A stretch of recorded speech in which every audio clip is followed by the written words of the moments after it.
So ఎందుకు మీ నిరాహార దీక్షకి reason ఏంటి? ఎందుకంటే 60% జనాభా ఉన్నటువంటి బీసీలకు అన్యాయం జరుగుతుంది కాబట్టి నేను ఒక అడుగు ముందుకేసి, అదే బీజేపీ అన్నారు 2025లో మేలో ఏప్రిల్ 1 మేము కూడా కులగన చేస్తాం, దానికి గ్రీన్ సిగ్నల్ దొరికింది అన్నారు. ఎవరు? బీజేపీ పార్టీ రాలేదు.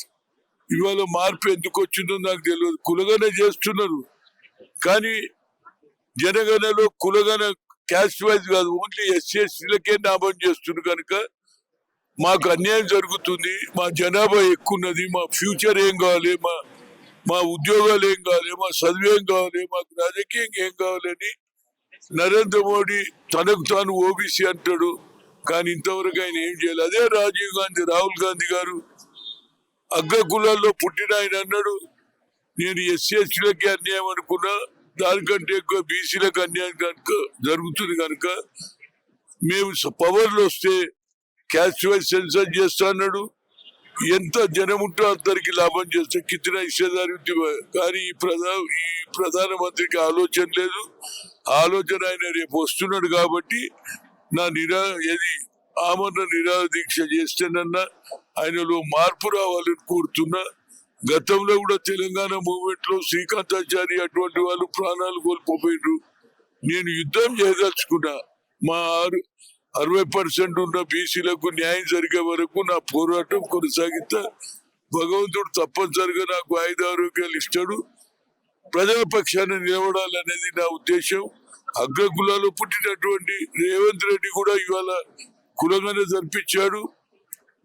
అదే 42% అనౌన్స్ చేశాడు. దాని ప్రకారంగా కేంద్ర ప్రభుత్వం ఇవాళ దానికి 50% ఇందిరా సాని కేసు పెట్టిండ్రు.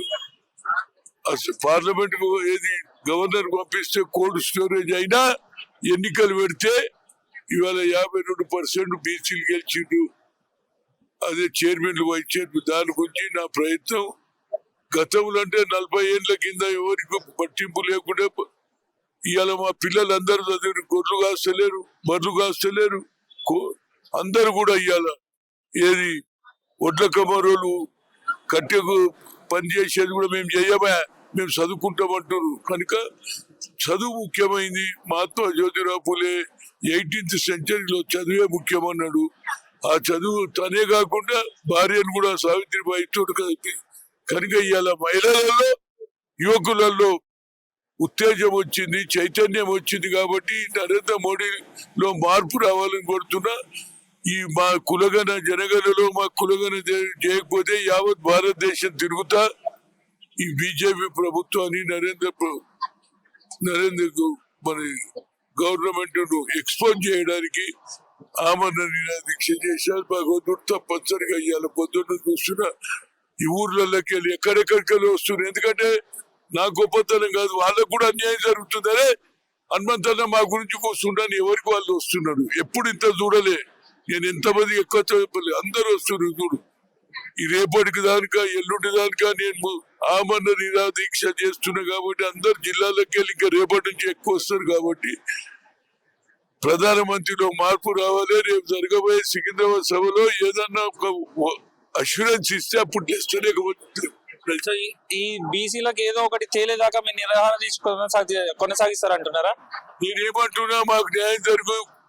కులగన ఓబీసీలకు కూడా కులగన గజెట్ లో పెడితే అప్పుడు లేస్తా, లేకపోతే బీసీలని ఇండైరెక్ట్ గా కేవలం రాజకీయాలకే వాడుకుంటున్నారని మీరు అనుకుంటున్నారా?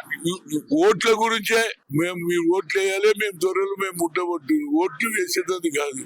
మేము కూడా రాజ్యాధికారి కూడా పాలు పంచుకోవాలనేది మా ఉద్దేశం.